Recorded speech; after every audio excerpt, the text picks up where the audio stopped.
Colonel William Prescott led 1,200 militiamen to Breed's Hill on June 16, 1775, to set up positions on the Charlestown peninsula to establish cannonering batteries in order to bombard the city of Boston.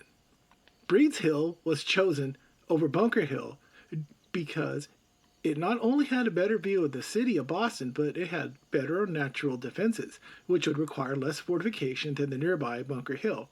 He ordered the men to dig trenches and build walls about 6 feet tall along with wooden planks alongside the walls in order to shoot from behind them. British General Henry Clinton, who was leading a reconnaissance group to monitor the actions of the militiamen on the Charlestown Peninsula that night, noticed the fortifications being built. He told Generals William Howe and Thomas Gage about his findings and recommended that they attack the hills at daybreak. A soldier aboard the HMS Lively saw the militiamen building the fortifications on the peninsula as well. He notified the captain, who then ordered the positions to be bombarded. Royal Navy Admiral Samuel Graves, who was aboard the HMS Somerset, demanded the shelling to be stopped, but he was overridden by General Thomas Gage, who ordered the bombardment to continue. But due to the positions of the fortifications on Breed's Hill, the cannon fire did nothing except scare the militiamen, who were briefly stopped their work. But afterwards, it was discovered that a defender was killed and their water supply was destroyed. At dawn, Prescott noticed that the peninsula made their positions vulnerable on the left and right flanks. So he ordered additional fortifications to be dug in, but the lack of extra hands forced him to not add additional fortifications to the western side. General Clinton wanted to attack at dawn by having his soldiers come from Charlestown and march through the neck of the peninsula, cutting off the patriots' ability to retreat and capture their fortifications and starve out the rest of them. But he was outvoted 3-1 by the other generals. General William Howe, being the senior in command, said that he would lead the assault up the hill because it could easily be taken. General John Burgoyne felt that the rebel rabble would be no match for his professionally trained soldiers. The commander-in-chief of the British soldiers, General Thomas Gage, who was watching from afar in Boston, saw the militiamen building the fortifications, along with a member of his staff, Abijah Willard, who recognized his brother-in-law, Colonel Prescott. Gage asked Willard, who was a loyalist, if Prescott would fight the British. He replied, "As for his men, I cannot answer for them, but Colonel Prescott will fight you to the gates of hell." It took 6 hours before the British soldiers launched their attack on the Charlestown Peninsula. Leading the assault was General Howe, who would attack the militia's left flank and head straight to the rear. General Robert Pigott's troops would storm the fortifications on Breed's Hill. Major John Pitcairn and his Royal Marines would lead the reserve forces and protect the flanks of the attackers. When Howe and his soldiers eventually landed on the peninsula, he noticed that there were more militiamen on the hill and sent a message to General Gage requesting more troops and some light artillery. Howe then moved more of his infantry to the eastern side of the peninsula and ordered them to wait for reinforcements. Colonel Prescott, who also requested some additional soldiers as well. Dr. Joseph Warren arrived along with aged veteran Seth Pomeroy, the leader of the Massachusetts militia. Though they were officers, the two volunteered to fight as infantrymen.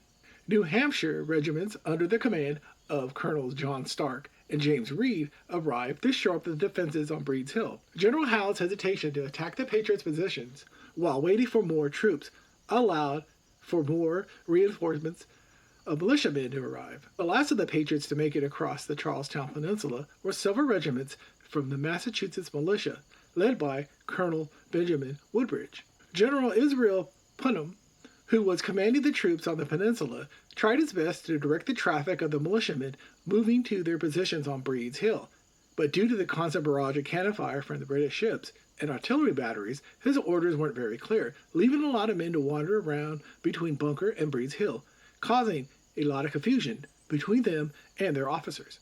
The British began their assault on Breed's Hill around 3 o'clock, after the arrival of reinforcements.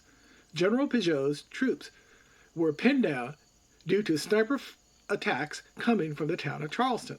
General Howe asked Admiral Graves to bombard Charlestown and send in Marine units to clear out the city. Fire from the burning town of Charlestown drifted across the battlefield as Pigott's troops marched up Breed's Hill, The heat from the fires, the humidity, and having to wear heavy woolen red uniforms, along with marching through tall grass, wore off the soldiers before they even took on enemy fire. The redcoats were soon being pelted by Patriot cannon fire. 2 pieces of artillery were placed on top of Breed's Hill. The defenders, however, waited to fire before the British were less than 50 feet away due to their officer's command to not waste their precious ammunition. By the time the British soldiers marched up to near the first row of defenses on Breed's Hill, they were met with a vicious row of rifle fire. The defenders' rifle fire sent the attackers retreating en masse after receiving heavy casualties. Howe's assault on the hill fared just as well as Peugeot's. His forces suffered heavy losses as they tried to approach the defenders' makeshift walls. Peugeot reorganized his able-bodied soldiers and attempted a second assault on Breed's Hill. According to one British soldier who was part of the second attempt to take the hill, most of our grenadiers and light infantry, the moment of presenting themselves, lost 3/4 and many 9/10 of their men. Some had only 8 or 9 men in a company left. Peugeot ordered his soldiers to retreat after having a firefight with the defenders for nearly a half hour. The militiamen on Breed's Hill were inflicting a large amount of casualties on the redcoat invaders, but they were running out of musket balls and gunpowder. They burned through most of it during the British second assault on the hill. A lot of the defenders began to leave their positions and head back home. A Connecticut militia officer, John Chester, saw a company of volunteers trying to flee their positions. He ordered his soldiers to threaten them at gunpoint and forced them to return to the battle. Behind the Patriot lines, General Putnam was losing control over his militiamen. By the time the redcoats began their third attempt to take Breed's Hill, he had less than 800 men available. General Henry Clinton arrived with over 400 Royal Marines and British Army soldiers. He rallied the troops for a third assault. Clinton managed to assemble a strike force of 200 wounded men to join them in their attack on Breed's Hill. General Howe also rallied his soldiers for a third assault on the hill. He ordered his men to drop their heavy gear and only carry what was necessary, such as extra ammunition and their bayonets. The third assault was a success. Howe ordered his men to attack in column formation instead of marching lines, which drastically reduced the amount of casualties. The defenders were out of ammunition and had to deal with angry redcoat bayonets. They were unfamiliar with dealing with hand-to-hand combat and bayonet fighting. Many militiamen fled the battlefield while being hunted down by vengeful-minded soldiers. Royal Marine officer Major John Pitcairn was killed in the final assault on Breed's Hill. Dr. Joseph Warren was killed in the battle while fighting the invading redcoats. He received a commission to fight as a general, but declined to fight as a private. Colonel Prescott used a ceremonial officer saber to fend off several bayonet attacks while being one of the last patriots to leave the hill. The battle ended around 5 o'clock, and the British Army and Royal Marines suffered a large amount of casualties in taking Breed's Hill. 226 were killed in the battle, with over 800 wounded. 100 officers either died or were seriously injured in the battle. General Henry Clinton had this to say about the Battle of Bunker Hill and the Pyrrhic victory for the British. A few more such victories would have shortly put an end of British dominion in the Americas.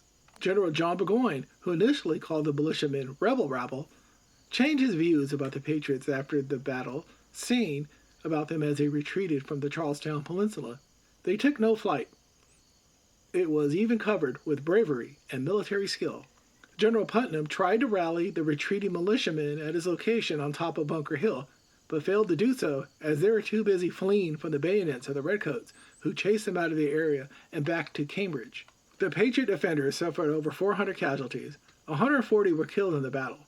30 men were captured by the British. They were gravely wounded in the battle and were left behind. Eventually, 20 of them would die from their injuries. The militia also lost 5 of the 6 cannons they brought to the battle. They also lost Colonel Andrew McClary, who was killed while leading his men while retreating from the Charlestown Peninsula. McClary was shot by cannon fire from a British frigate.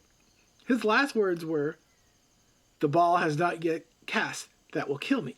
George Washington, who was made commander of the newly formed Continental Army a day earlier, heard of the news of the Battle of Bunker Hill in New York City on his way to Boston to take command of the militias. Despite the defeat, the news about the fight the soldiers gave the Redcoats was positive for the future of the colonies.